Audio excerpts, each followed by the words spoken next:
ईर्ष्या रहित हो जाओ, सत्य का आचरण करो, कामना रहित हो जाओ, निष्काम हो जाओ, दंभ रहित हो जाओ। और चौथी बात बताई, अहंकार शून्य हो जाओ। राम दर्शन की एक और शर्त है, हमारे भीतर अहंकार न हो, अभिमान न हो। कई बार पता है हमको धर्म का भी अभिमान हो जाता है। ऐसा नहीं कि केवल धन का अभिमान होता है, कभी कभी धर्म का भी अभिमान होता है। अब एक आदमी है, बहुत धन एकत्र कर लिया, उसको अभिमान हो गया।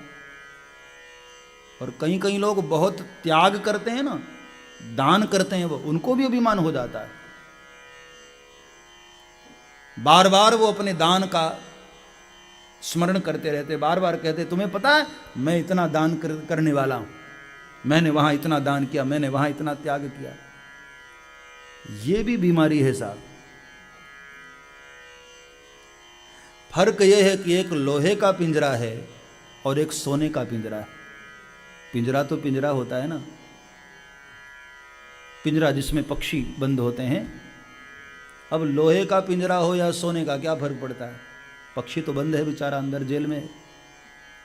अब तुम भले ही सोने का बनवा दो, उसको क्या फर्क पड़ता है? अभिमान यह रोग है, यह बीमारी है। राम दर्शन करना हो तो हनुमान जी कहते हैं अहंकार शून्य हो जाओ। मैं जो है ना, बार बार जो कहता मैं, ये अभिमान है। हर बात में ये मत करो कि तुम अपने आप को कि मैं ऐसा, मैं ऐसा, मैं वैसा। नहीं, राम दर्शन करना है तो मैं को हटाओ। कभी आप विचार करना कि क्या ये संसार के जो भी कार्य हो रहे हैं तुम कर रहे हो? तुम नहीं थे तब भी दुनिया चल रही थी, हो तब भी दुनिया चल रही है, तुम नहीं भी रहोगे तब भी दुनिया चलती रहेगी। कभी कभी मैंने भारत में अक्सर देखा है, किसी घर में जवान डेथ हो गई किसी बच्चे की, अब ये भी शादी हुई, 2 बच्चे, छोटे छोटे बच्चे, और अचानक उसकी डेथ हो गई। घर में कोई काम करने वाला नहीं, लेकिन ऐसा भी परिवार, ऐसा भी बच्चे पल करके बड़े हो जाते हैं। कौन उनका पालन करता है?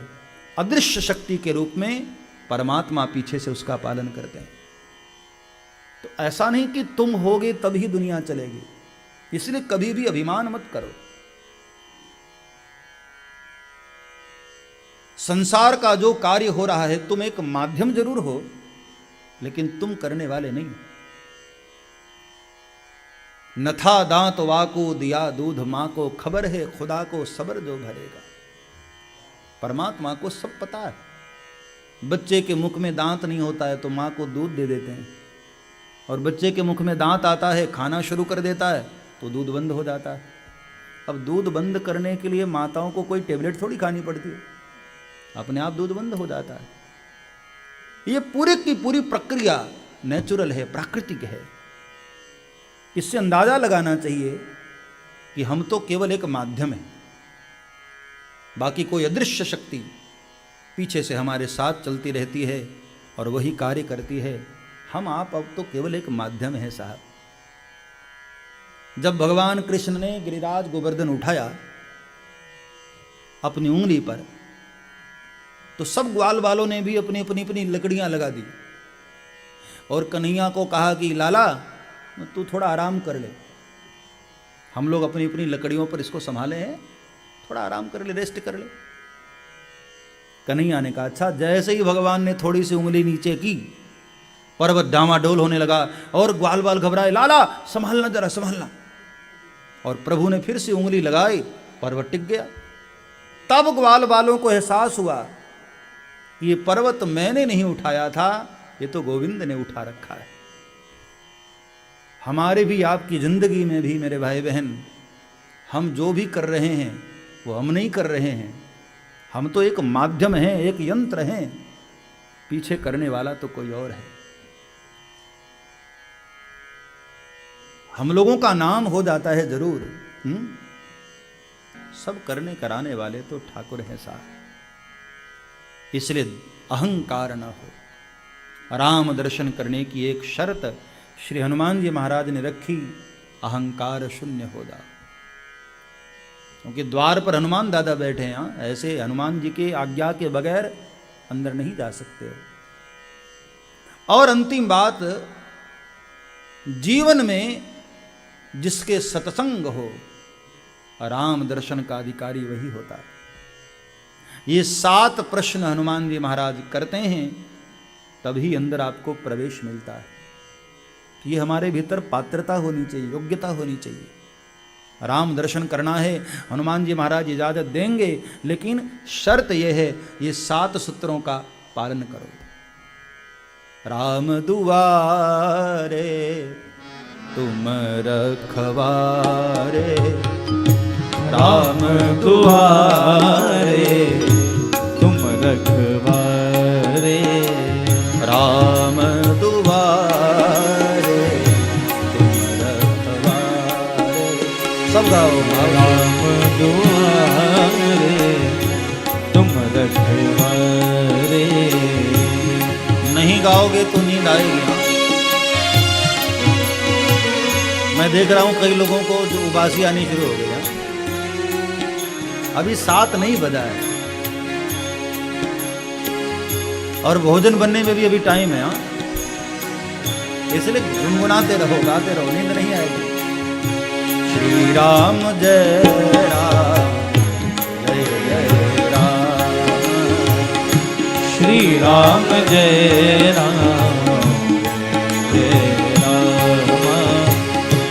श्री राम जय राम, जय जय राम, श्री राम जय राम, जय जय राम, श्री राम जय राम, जय जय राम, श्री राम जय राम, जय जय राम, श्री राम जय हो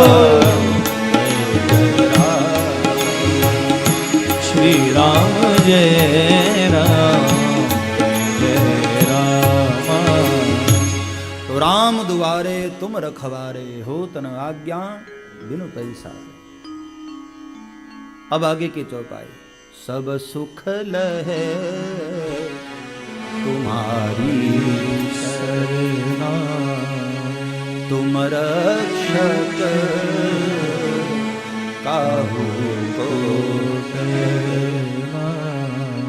गोस्वामी तुलसीदास जी कहते हैं कि हे हनुमान जी महाराज,